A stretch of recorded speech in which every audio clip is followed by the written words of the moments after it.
नमस्कार, दोपहर के नंबर 1 डिबेट में आपका स्वागत है। आपके साथ मैं हूं विद्यानाथ झा। वक्फ कानून को सुप्रीम कोर्ट में चुनौती दी गई। अब से कुछ ही देर बाद आज दूसरे दिन भी इसकी सुनवाई शुरू होगी, फैसला आएगा। लेकिन उससे पहले देश भर में वक्फ कानून को लेकर हर दिन नया बवाल हो रहा है। वक्फ बाई यूजर में किए गए बदलाव पर बड़ा फैसला आ सकता है। उससे पहले कुछ मजहबी ठेकेदारों ने कोर्ट को चुनौती दी है। मौलाना ब्रिगेड की तरफ से अल्टीमेटम देते हुए कहा गया है कि अगर फैसला उनके पक्ष में आया तब तो ठीक है, लेकिन फैसला उनके मन मुताबिक नहीं आया तो फिर फैसला सड़कों पर करेंगे, जेल भरेंगे, आंदोलन करेंगे। मामला देश के सुप्रीम अदालत में है, लेकिन मौलाना अरशद मदनी जैसे लोग कोर्ट के फैसले से पहले ही अपनी दलीलें दे रहे हैं। कह रहे हैं कि वक्फ पर दखल अंदाजी बर्दाश्त नहीं करेंगे। अब सवाल है कि सुप्रीम अदालत के मामले पर सड़क छाप बयानबाजी क्यों हो रही? संसद के पास कानून पर इतना बवाल क्यों मचा है? जो कानून संसद से पास हुआ है, देश कानून से चलेगा या मौलाना ब्रिगेड के हिसाब से चलेगा? देश के मुसलमानों को बरगलाने की साजिश कौन कर रहा है? सवाल यह भी है कि देश कानून से चलेगा या फिर मौलाना ब्रिगेड के हिसाब से। अगर कोर्ट का फैसला पक्ष में नहीं आया तो सड़क पर बवाल करने की बात क्यों कही जा रही है? देश के मुसलमानों को बरगलाने की साजिश आखिर क्यों रची जा रही है? इसी मुद्दे पर आज बात करेंगे, डिबेट करेंगे। एक पैनल होगा हमारे साथ, लेकिन उससे पहले क्या चल रहा है इस मुद्दे को लेकर एक रिपोर्ट आपको दिखा देते हैं।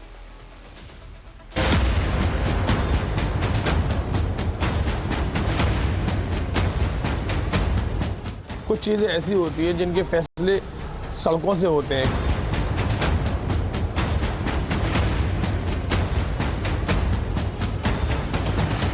हम कहते हैं कि ये वक्फ हमारा है, मजहबी चीज है।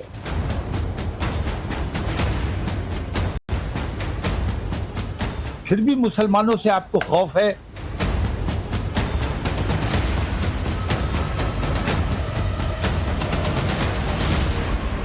सुना आपने, कोई वक्फ पर दावा कर रहा है, कोई मुसलमान का खौफ बता रहा है, तो कोई कह रहा है कि फैसला खिलाफ आया तो जेल भरेंगे, सड़क पर उतरेंगे। दरअसल वक्फ कानून बना तो बंगाल से बिहार तक, दिल्ली से महाराष्ट्र तक लोग सड़कों पर कानून का विरोध करने उतरे। और जब मामला सुप्रीम कोर्ट पहुंचा तब भी कुछ मजहबी ठेकेदार सुप्रीम कोर्ट को चुनौती दे रहे हैं। हमारा मानना है कि ये हमारे फेवर में आएगा, और अगर फेवर में नहीं आया तो मुस्लिम पर्सनल लॉ बोर्ड का जो भी फैसला होगा उस पर लब्बैक कहा जाएगा। उसमें अगर आंदोलन की बात होगी तो आंदोलन करा जाएगा, जेल भरो तहरीक होगी। जो भी मुस्लिम पर्सनल लॉ बोर्ड का आदेश होगा, जमीयत उलमा हिंद का आदेश होगा, उसका जो है पूरी सख्ती से पालन किया जाएगा। एक तरह से कहेंगे कि अगर फैसला आपके पक्ष में नहीं आता तो सड़कों पर उतरेंगे। देखिए, कुछ चीजें ऐसी होती है जिनके फैसले सड़कों से होते हैं। वक्फ कानून को लेकर कल सुप्रीम कोर्ट में सुनवाई हुई। आज फिर इसी मसले पर सुनवाई होनी है। वक्फ संशोधन कानून पर कोर्ट आज अंतरिम आदेश दे सकता है, लेकिन उससे पहले मौलाना अरशद मदनी जैसे लोग दावा कर रहे हैं कि वक्फ हमारा है, वक्फ में दखल बर्दाश्त नहीं करेंगे। हम कहते हैं कि ये वक्फ हमारा है, मजहबी चीज है। हम किसी मजहबी चीज में किसी का दखल को देना, न हम उनके मजहब में दखल देना चाहते हैं, न हम किसी दूसरे आदमी को हमारे मजहब के अंदर दखल देना चाहते हैं। तो क्या ये मजहबी ठेकेदार कोर्ट के फैसले को भी नहीं मानेंगे? क्योंकि तौकीर रजा कह रहे हैं कि मुसलमानों के खिलाफ साजिश रची जा रही है, मुसलमानों के खिलाफ नफरत फैलाई जा रही है। फिर एक तरफ ये कहा जाता है कि 80 और 20 की लड़ाई है। फिर आपको डर किस बात का है? 80 और 20 संख्या बल आपके पास है, बाहुबल आपके पास है, सरकार आपके पास है। फिर भी मुसलमानों से आपको खौफ है कि मुसलमान पता नहीं क्या कर देगा। तो मुसलमान से खतरा नहीं है, मुसलमान के खिलाफ नफरत आम हिंदू के दिल में इसलिए डाली जा रही ताकि जो असल हिंदुस्तान के मसाइल हैं, जो हिंदुओं की असल परेशानियां हैं, उन परेशानियों की तरफ से, उन मसाइल की तरफ से लोगों की तवज्जो हटाई। इतना ही नहीं, कुछ लोगों ने तो ये भी कहा कि संविधान से बढ़कर शरीयत है, और ऐसे लोगों को मुख्यमंत्री योगी आदित्यनाथ ने करारा जवाब दिया है। कुछ लोग कह रहे हैं कि उनके लिए संविधान से बढ़कर के शरीयत है, तो मैं भी उनसे कहना चाहता हूं कि भारत तो बाबा साहब के द्वारा बनाए गए संविधान से चलेगा। जहां शरीयत का कानून लागू होता है उनको वहां जाना चाहिए। वक्फ कानून को लेकर सियासी बवाल मचा है। मौलाना भड़काऊ बयान दे रहे हैं, सड़क पर संग्राम की धमकी दे रहे हैं, कोर्ट के फैसले को चुनौती दे रहे हैं। तो क्या अब ये मौलाना कानून भी नहीं मानेंगे? कोर्ट का फैसला उलट गया तो ये आंदोलन करेंगे? सुप्रीम कोर्ट का फैसला हमारे पक्ष में नहीं आया तो सड़क पर उतरेंगे। तो सुप्रीम कोर्ट गए क्यों हैं? अगर फैसला आपको अपने पक्ष में ही चाहिए तो कोर्ट का वक्त बर्बाद क्यों करना है? यह एक बड़ा सवाल है, क्योंकि जो मौलाना है उमैर खान, इन्होंने बयान दिया कि सड़क पर उतरेंगे और जो समुदाय की तरफ से तय किया जाएगा वो करेंगे। सुप्रीम कोर्ट का फैसला अगर उनके पक्ष में नहीं आता है तो वक्त हमारा है और इसमें दखल अंदाजी बर्दाश्त नहीं करेंगे। मौलाना मदनी ये कह रहे हैं। इसके अलावा आप लगातार देख ही रहे हैं, लेकिन सबसे बड़ी बात यह है कि सुप्रीम कोर्ट में अब से कुछ ही देर के बाद आज दूसरे दिन जो चुनौतियां सुप्रीम कोर्ट में जो इस कानून को लेकर चैलेंज किया गया है उस पर सुनवाई होने वाली है। फिर से थोड़ा सा अगर इंतजार हो सकता तो शायद बहुत कुछ स्पष्ट हो जाता, लेकिन जल्दबाजी मौलानाओं को और खासतौर से जो मुस्लिम के ठेकेदार खुद को कहते हैं उनको है। आज इसी पर बात करेंगे। हमारे साथ राधिका खेड़ा है, प्रवक्ता बीजेपी से। सुब्राष्ट्रा राजनीतिक विश्लेषक हमारे साथ जुड़ जाएंगे थोड़ी देर में। एहसान अब्बासी प्रेसिडेंट पसमानदा मुस्लिम समाज से हमारे साथ हैं। उमैर खान इस्लामिक स्कॉलर हमारे साथ जुड़ेंगे। वरुण पुरोहित हैं कांग्रेस से हमारे साथ। शादाब चौहान राजनीतिक विश्लेषक हमारे साथ हैं। हाजी निजाम खान इस्लामिक स्कॉलर हमारे साथ हैं। बहुत बहुत स्वागत है आप सभी का। लेकिन सबसे पहला सवाल मेरा हाजी निजाम खान आप हाजी नाजिम सर आपसे है कि क्या सुप्रीम कोर्ट का फैसला पक्ष में नहीं आएगा तो सड़क पर उतरेंगे? हाँ जहाँ साहब देखिए, औज़ बिल्लाहि मिनश शैतानिर रजीम, बिस्मिल्लाहिर रहमानिर रहीम। कुल हु वल्लाहु अहद अल्लाहु समद लम यलिद वलम यूलद वलम यकुल लहु कुफुवन अहद अल्लाह। और देखिए जिस तरीके से सुप्रीम कोर्ट के फैसले की बात होती है, देखिए हम वही अमन पसंद लोग हैं। जब बाबरी मस्जिद पर सुप्रीम कोर्ट का फैसला आया था तो हम लोगों ने ही स्वागत किया था। लेकिन कुछ तथाकथित झा साहब, अगर आपको याद हो तो हमेशा ये कहते थे सुप्रीम कोर्ट का फैसला कुछ भी आए मंदिर वहीं बनाएंगे। लेकिन हम लोगों ने सुप्रीम कोर्ट के फैसले का स्वागत किया। अभी आप लोगों को अगर सुप्रीम कोर्ट के फैसले का इंतजार होता, अगर आप लोग सुप्रीम कोर्ट के फैसले से सहमत होते, तो ये जो मौलाना या फिर खुद को जो मुसलमानों का ठेकेदार कहते हैं खुद को, वो लोग क्यों कह रहे हैं कि सुप्रीम कोर्ट का फैसला हमारे पक्ष में नहीं आएगा तो सड़क पर उतर जाएंगे?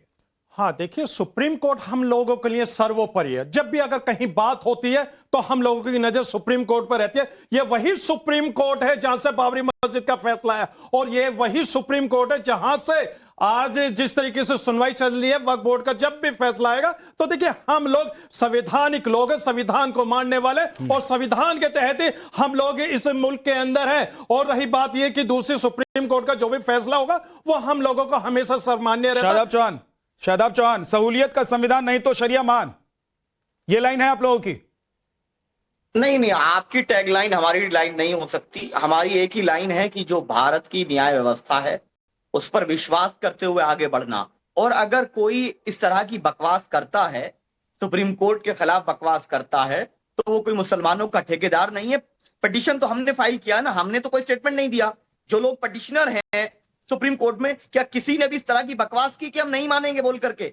हमने अपने तथ्य रखे, और जो हमने तथ्य रखे वक्फ बाय यूजर को लेकर सेक्शन 3C और 3D को लेकर के, उसको कंसीडर किया है माननीय उच्चतम न्यायालय ने। तो हम तो न्याय व्यवस्था में विश्वास रखने वाले लोग हैं। लेकिन अगर कोई अपने आप को सो कॉल्ड ठेकेदार बना रहा है, कोई ठेकेदार नहीं है। मुस्लिम समाज का जो रिप्रेजेंटेशन करने वाले लोग हैं वो हम लोगों ने कानूनी रास्ता अपनाया है, और मुस्लिम पर्सनल लॉ बोर्ड बाकायदा हर चीज पर नजर रख रहा है कि कौन सा प्रदर्शन करना है, क्या करना है। वो जो भी तरीका संवैधानिक रास्ता है, संवैधानिक रास्ते का पालन करेंगे, क्योंकि संविधान की रक्षा के लिए हम लोग तत्पर हैं। सुब्राष्ट्रा, अगर ये कह रहे हैं भाई साहब कि सुप्रीम कोर्ट में जिसने याचिका दिया है उसने बयान नहीं दिया है, तो सड़कों पर जो बवाल कर रहे हैं, क्या ये सभी सुप्रीम कोर्ट गए हैं या फिर इनके ठेकेदार सच में हैं जिसको टीवी पर बैठकर कोई बताता नहीं है, लेकिन बरगलाने वाले लोग टीवी पर भी सुनाई देते हैं और टीवी के बाहर भी? तो जो लोग कह रहे हैं कि हमने पिटीशन दायर की लेकिन हम सड़कों पर नहीं हैं, उनसे पूछिए कि इन्होंने प्रेस विज्ञप्ति जारी की कि जो लोग सड़क पे उतरे हैं वो ठेकेदार नहीं हैं और उनको ऐसा नहीं करना चाहिए? ये पूछिए उनसे, इसलिए क्योंकि ये बड़ा अच्छा है कि आपने स्ट्रेटेजिकली कुछ लोगों को आगे रखा है जो मीडिया में आकर के विश्वमन कर रहे हैं, कुछ लोगों को आपने सड़कों पर उतार दिया है, और कुछ चुनिंदा लोग ऐसे हैं जो कि पिटिशनर बन के बैठे हैं। इनसे ये फर्क पूछना पड़ेगा ना भाई, क्योंकि जो प्रोटेस्ट हो रहे हैं वो मुस्लिम कम्युनिटी के नाम पर हो रहे हैं। मुझे याद है जब हिंदू कम्युनिटी के नाम पे बहुत सारे लोग आते हैं सड़कों पर, अगर आगजनी कभी एक तो हुई नहीं है, लेकिन फिर भी अगर होती है तो हम ही में से 4-5 लोग उठते हैं और कहते हैं, विरोध करते हैं, मुखालफत करते हैं उसकी। पूछिए कहां है वो लोग? ये तो शाहीन बाग वाला पूरा का पूरा मामला हो गया कि भाई टेंट में बैठेंगे कुछ लोग, हम डिसाइड करेंगे कि किस तरीके की चीजें हो, और जब जैसे ही मामला बिल्कुल पर्दे पर फटना शुरू हो जाए तो आप कह दीजिए कि नहीं, इनसे हमारा सरोकार नहीं है। आपने प्रेस विज्ञप्ति जारी की क्या? आप बताइए ना, 10 नाम बताइए कि हम इनसे, हमारे व्यू से ताल्लुक नहीं रखते। सुन लीजिए सुब्रास्टा जी, देखिए अगर कोई भी, जिन लोगों ने इस तरह के बयान दिए हैं, क्या मुस्लिम पर्सनल लॉ बोर्ड का हेड है, जमीयत उलेमा हिंद का हेड है, या किसी भी हमारी जो मजहबी लीडर्स हैं या पॉलिटिकल लीडर्स का हेड है, अगर कोई भी 20 करोड़ लोग हैं, अगर कोई भी उठ करके आएगा उल्टी सीधी बकवास करेगा, हर आदमी के लिए प्रेस विज्ञप्ति जारी होगी क्या? हम कह रहे हैं कि जो भी हिंसा का समर्थन करता है, जो कानून को हाथ में लेने की बात करता है, let me complete madam, please मैं बता दे रहा हूँ, मैं 1 सेकंड बता दे रहा हूँ। आपका बोलने का टर्न सुब्राष्ट्र 1 सेकंड रुकिए, मैं आ रहा हूं, बीच में मैं आ रहा हूं, क्योंकि इन्होंने कहा कि भाई आप ऐसे लोगों के नाम बता दीजिए जो कह रहे हैं कि हम सड़क पर संग्राम करेंगे या जो भड़काऊ बातें कर रहे हैं। भाई असदुद्दीन ओवैसी को आप नहीं जानते हैं क्या? क्या मौलाना मदनी को आप नहीं जानते हैं क्या? क्या ये लोग आपके समाज से, आपके धर्म से अलग है और इनकी बातों का कोई असर नहीं हो रहा है? और विद्यानाथ जी एक चीज में और ऐड करूंगी, एक चीज में और ऐड करूंगी, एक स्टेटमेंट इतनी आसानी से कह दिया गया कि हम 20 करोड़ लोगों में से हम हर व्यक्ति के बारे में जाकर बात करेंगे। एक बयान बता दीजिए मुझे, एक बयान। आप झूठ क्यों फैला रहे हैं ओवैसी साहब के बारे में, अरशद मती साहब के बारे में आप झूठ फैला रहे हैं? क्यों झूठ बोल? वो कह रहे वक्त हमारा है, बर्दाश्त नहीं करेंगे दखलंदाजी। अरे बर्दाश्त नहीं करेंगे तो सुप्रीम कोर्ट क्यों गए? सुप्रीम कोर्ट अगर गए हैं तो थोड़ा इंतजार कर लीजिए ना भाई, इतनी जल्दबाजी किस बात की? कर रहे हैं? कहां ओवैसी साहब ने कहा है? तो ये क्यों बयान देते हैं कि वक्त में दखलंदाजी बर्दाश्त नहीं? कहते हैं ना कि भाई हम सुप्रीम कोर्ट गए, सुप्रीम कोर्ट का जो फैसला आएगा मान लेंगे। संसद ने कानून बनाया है और कानून बनाने का अधिकार संसद को है, आप तो उनके कानून को मानेंगे और चैलेंज करने के लिए सुप्रीम कोर्ट चले गए हैं। अपने चैनल तो सुप्रीम कोर्ट में जो सुनवाई हो रही है, जो फैसला आएगा उसका इंतजार कर लेंगे।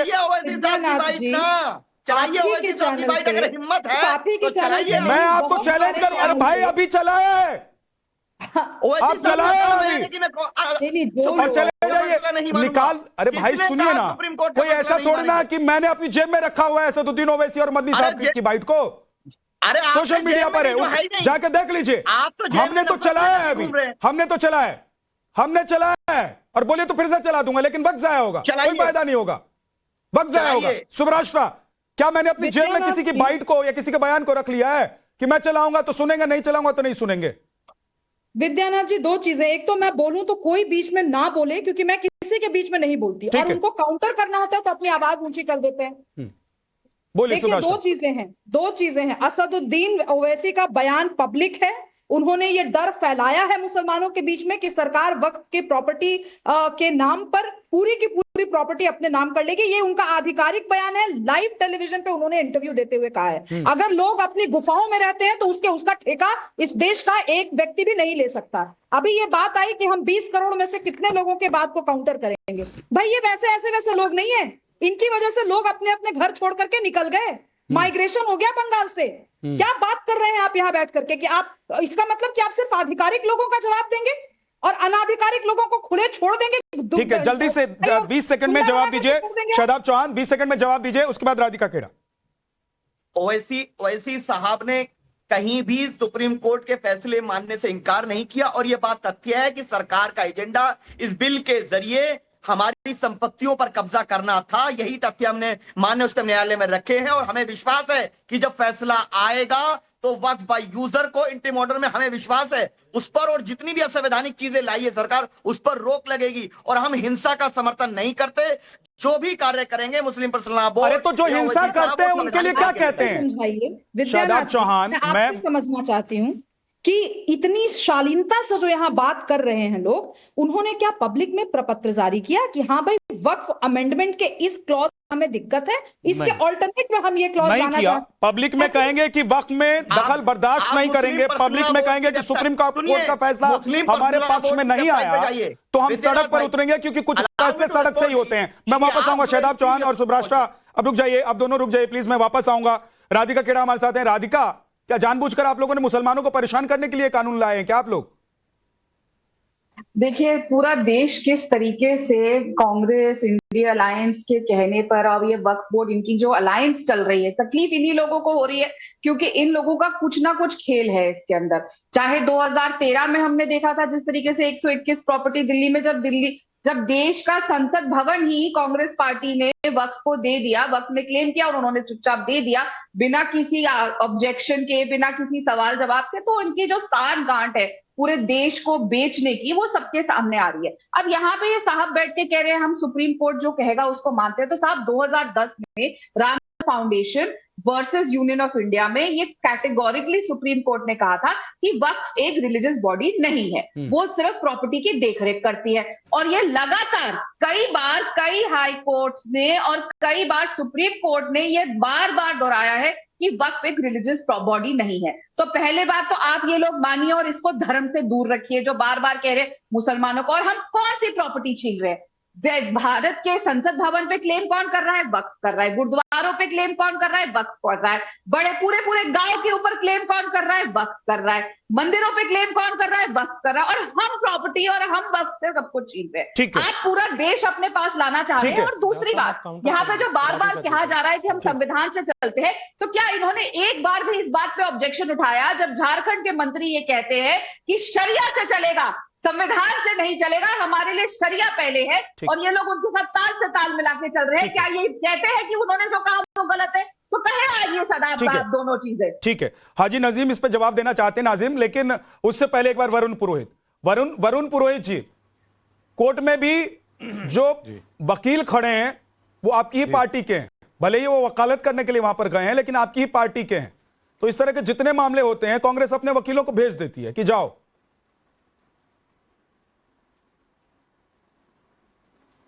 देखिए विद्यानाथ जी, संसद जो होती है ना वो सुप्रीम होती है, लॉ मेकिंग बॉडी।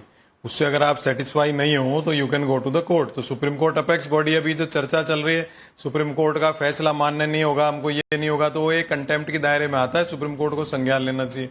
अभी बार बार कांग्रेस पे आरोप लगाते रहते हैं, कांग्रेस ऐसी करी, कांग्रेस वैसे। भाई आपने 11 साल में क्या किया? अब क्यों याद आई आपको वक्फ की? 11 साल पहले ही आ जाती। तो क्या लेट लतीफ सरकार है क्या? लेकिन मैं फिर भी इसको नहीं किसी को एलिगेट करता, क्योंकि जो संसद होती है, प्रेजेंट संसद, पुरानी संसदों को ये तो कोसते रहते हैं, मैं नहीं कोसता। समय काल परिस्थिति के अनुसार जो संसद होती है, सांसद होते हैं, वो कानून बनाते हैं और उस हिसाब से हमारी सोसाइटी आगे चलती है, क्योंकि डायनामिक प्रोग्रेसिव है। जैसे आपको याद होगा आजादी के बाद जागीरदारी एबोलिशन भी हुई, सीलिंग एक्ट भी आए, आज दूसरी पूंजीवादी व्यवस्था आ गई, तो उस तरीके से आ गई। पर मंशा पे शक क्यों होता है? मोदी सरकार पे, अटल जी की सरकार पे तो किसी को नहीं होता था, मोदी सरकार पे इसलिए शक होता है कि गोली मार दो, डैश डैश 80-20, और फिर जो पूंजीवादी व्यवस्था बिगड़ मतलब ध्वस्त कर दी सब चीजों को, पूंजीपतियों को लुटाने के लिए, और कह रहे हैं कांग्रेस ने देश भेज दिया। देश दो बातें आप कर रहे हैं, देश देख रहा है, दो तरह की बातें कर गए वरुण पुरोहित, दो बातें आप कर गए। मतलब आप अगर बदलाव करें तो समसामयिक है वो, है ना, वो वक्त की मांग है, और अगर बीजेपी कानून लेकर आ गए तो आपके वकील सुप्रीम कोर्ट में अपेक्स बॉडी में जाकर खड़े हो जाएंगे।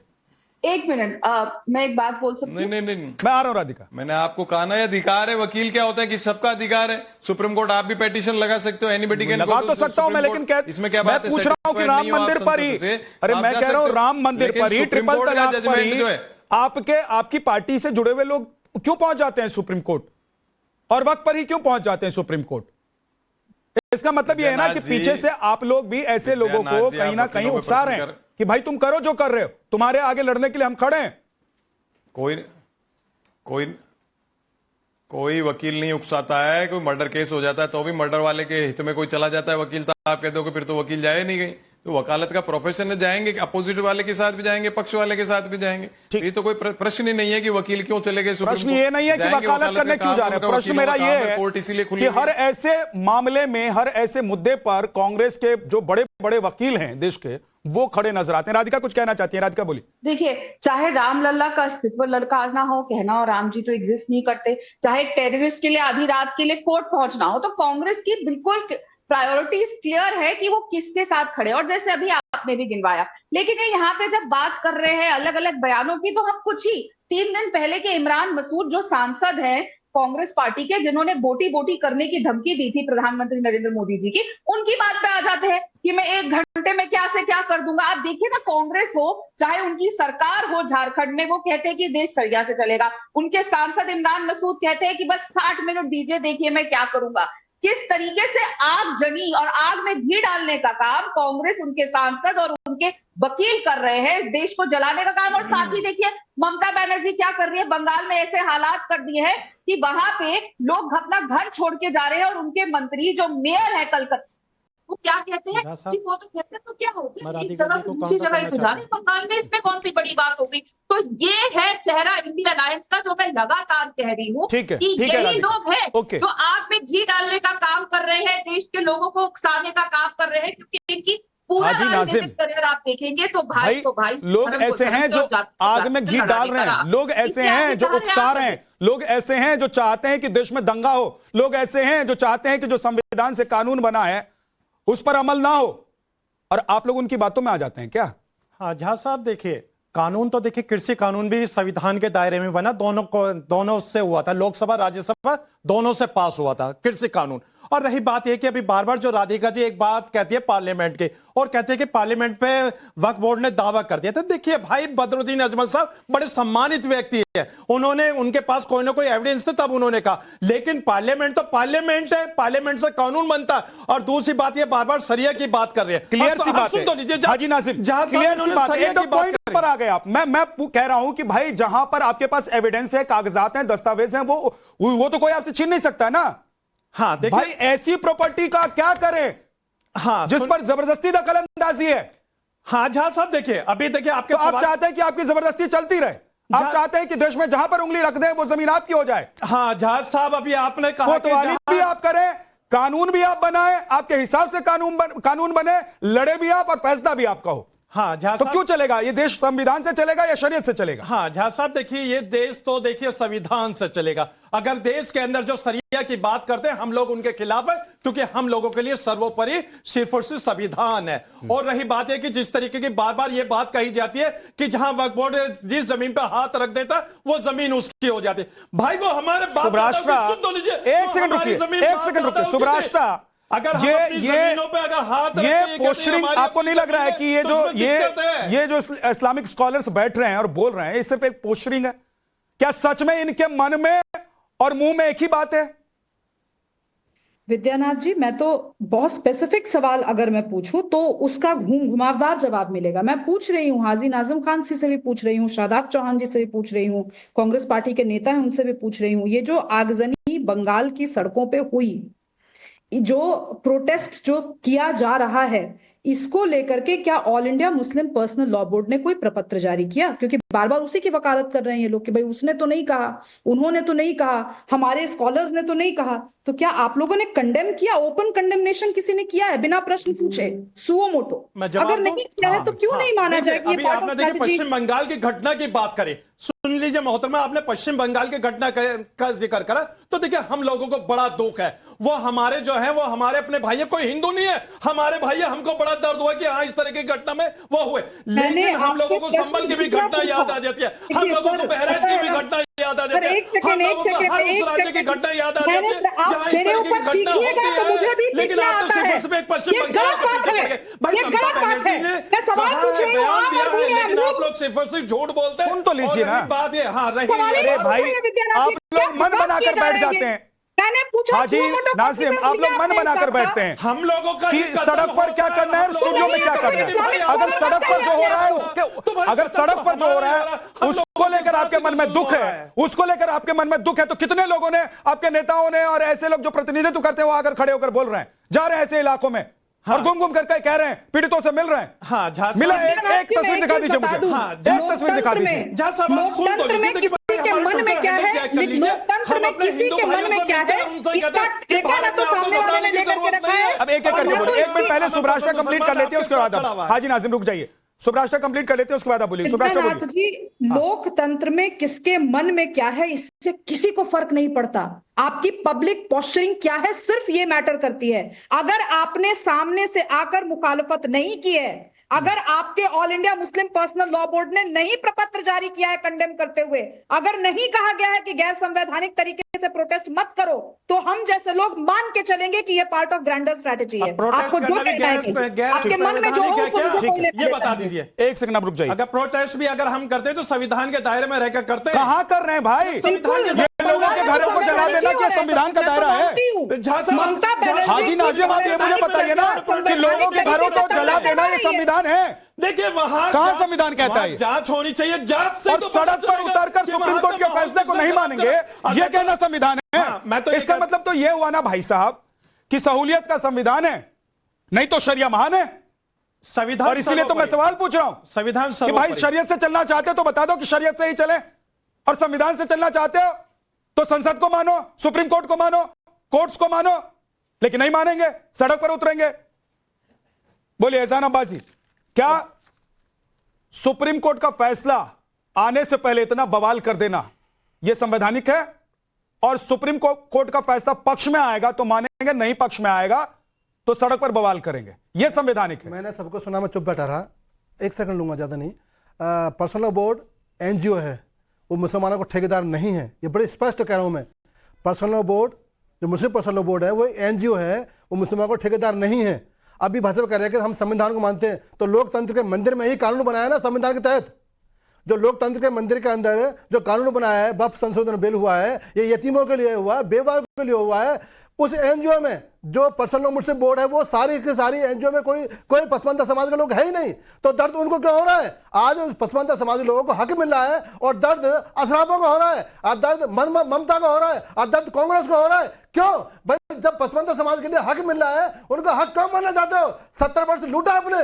कांग्रेस ने वक्फ बोर्ड को ऐसा यूज किया कि जैसे अलादीन को चिराग हो। जब जब कांग्रेस ने सत्ता हासिल करनी चाहिए तब तो उस चिराग को रगड़ा। आज मोदी जी ने उस चिराग के जिंद को बोतल बंद कर दिया है, तो तकलीफ हो रही है, दुख हो रही है।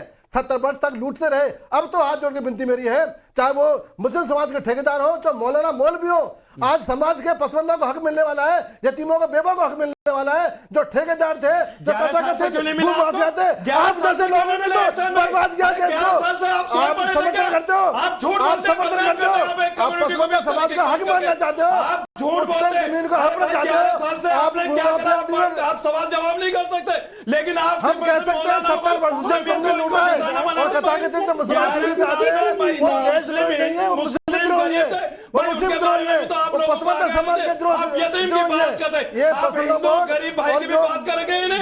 जो अरे भाई, हाजी नाजिम खान, अब एक सेकंड रुक जाइए, दोनों शांत हो जाइए भाई।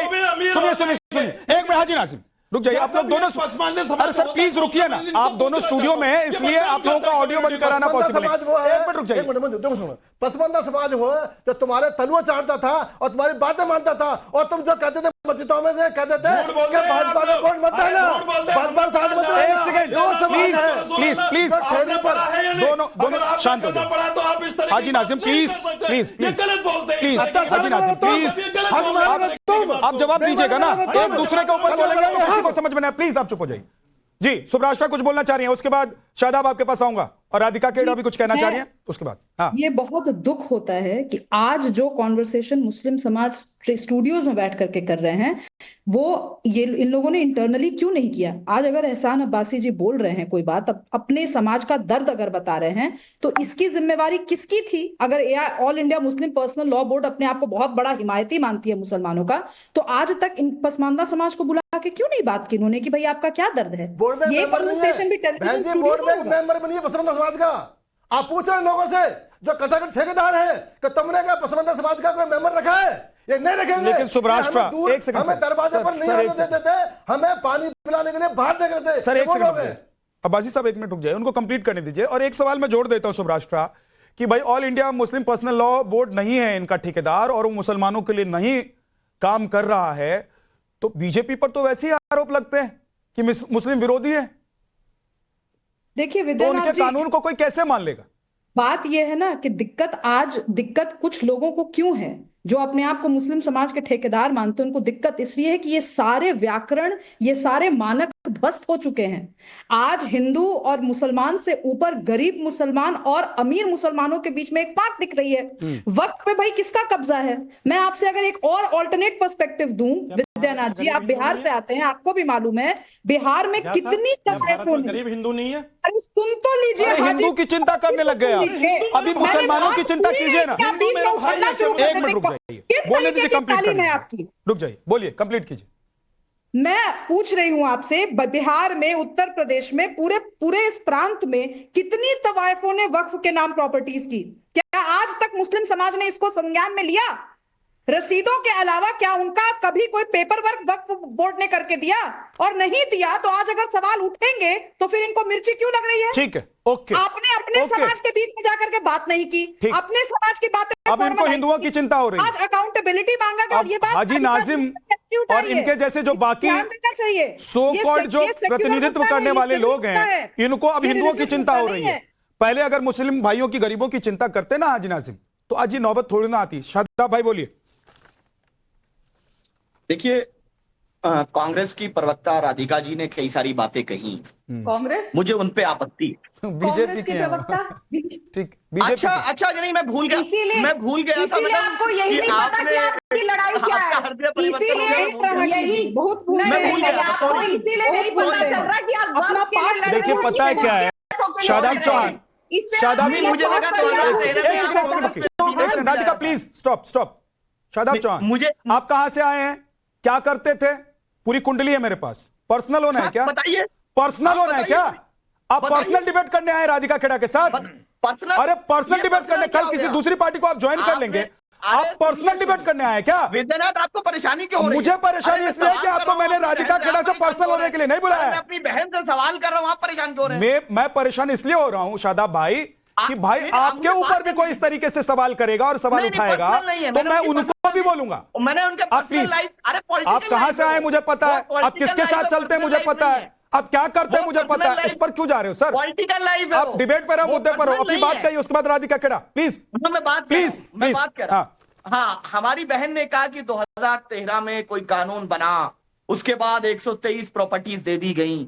मेरी बहन उस वक्त बीजेपी और कांग्रेस दोनों ने मिल करके सर्वसहमति से वो कानून पारित किया, जिसमें आदरणीय सुषमा जी, राजनाथ जी और एडवाणी जी जैसे तमाम बीजेपी के सीनियर लीडर्स मौजूद थे। जेपीसी बनी थी। उसके बाद जो 123 प्रॉपर्टीज की बात आती है, ये 1911 में जब लुटियन प्लान डेवलप हो रहा था तब से थी, और जब 2011 में कोर्ट ने कहा कि ये रिजॉल्व इशू होना चाहिए बर्नी कमेटी की रिकमेंडेशन पे, जो 1974 की थी, उनकी रिकमेंडेशन पे वो प्रॉपर्टी गई थी। किसी सरकार ने भीख नहीं दी थी। वो मदरसा, दरगाह और कब्रिस्तान की प्रॉपर्टीज थी। दूसरी चीज मेरी बात ये है कि अभी बड़ी बड़ी बातें कर रहे थे। हाँ, एक बात की सुराष्ट्र जी ने कि क्या कंडेम किया मुस्लिम पर्सनल बोर्ड। बिल्कुल, मुस्लिम पर्सनल बोर्ड हमारा रिप्रेजेंटेटिव है और उन्होंने किसी भी वायलेंस को कंडेम किया है। जो बात है, जो झूठ बोल रहे हो आप, वो प्रॉपर्टी किसकी थी, किसके नाम थी?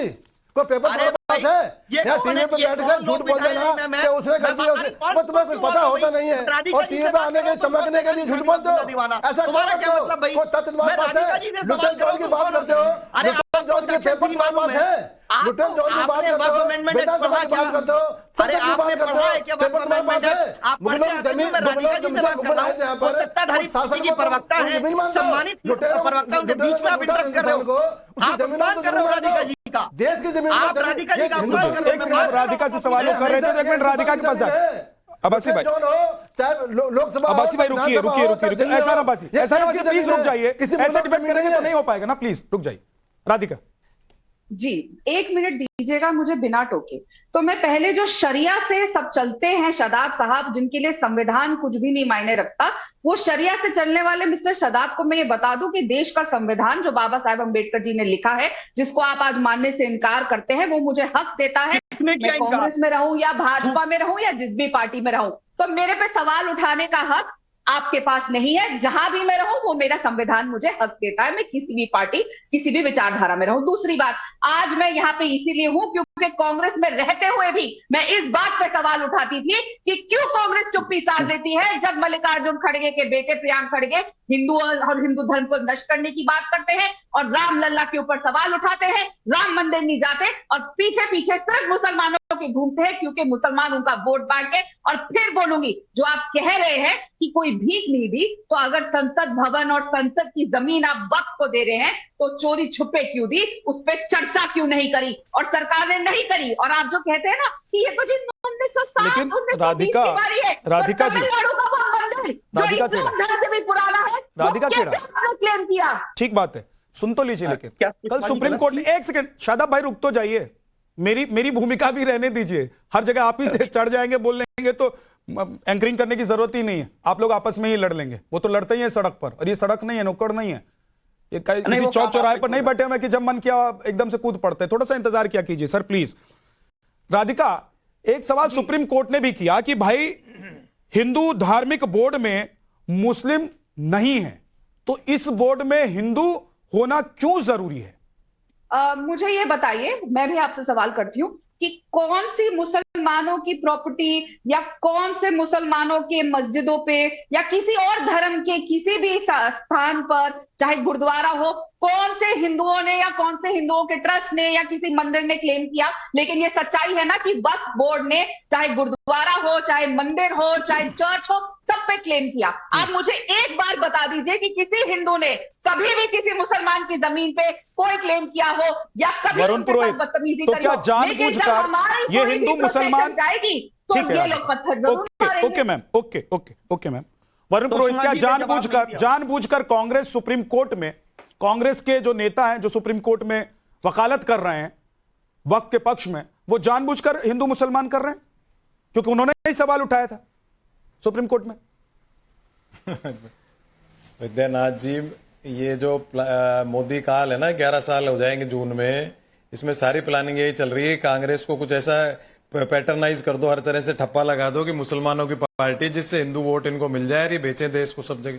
जितना पूंजीवादी व्यवस्था करके संवैधानिक ढांचों को ध्वस्त किया है मोदी सरकार ने, आज तक किसी सरकार ने किया। हर बात में कांग्रेस कोई चौक चौराहे की पार्टी है, कैसी बात करते हैं वरुण पुरोहित? आपने क्या कर दिया सर, कैसी बात कर रहे हैं? कांग्रेस कोई चौक चौराहे की पार्टी है? वही तो मैं कह रहा हूँ, कांग्रेस करेगी हिंदू मुस्लिम, कांग्रेस कर रही है हिंदू मुस्लिम। पूछ तो रहा हूं मैं सवाल। नहीं, कांग्रेस कर रही है हिंदू मुस्लिम। आपको याद होगा कि भाई क्या जरूरत है इसमें?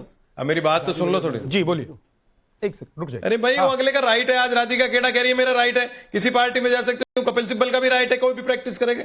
आप कैसे? अरुण जेटली ने भी अपनी प्रैक्टिस करी, सुषमा स्वराज जी ने मुझे सवाल वकालत पे नहीं है। मुकदमे में वो का लिस्ट निकालोगे आप किस किस के मुकदमे की? सुनिए वरुण पुरोहित, मेरी आवाज आपको क्लियर आ रही है? प्रिंसिपल एडवोकेट वरुण पुरोहित, आपको मेरी आवाज क्लियर आ रही है? मैं कह रहा हूं कि वहां हिंदू मुसलमान करने की जरूरत क्या है जी?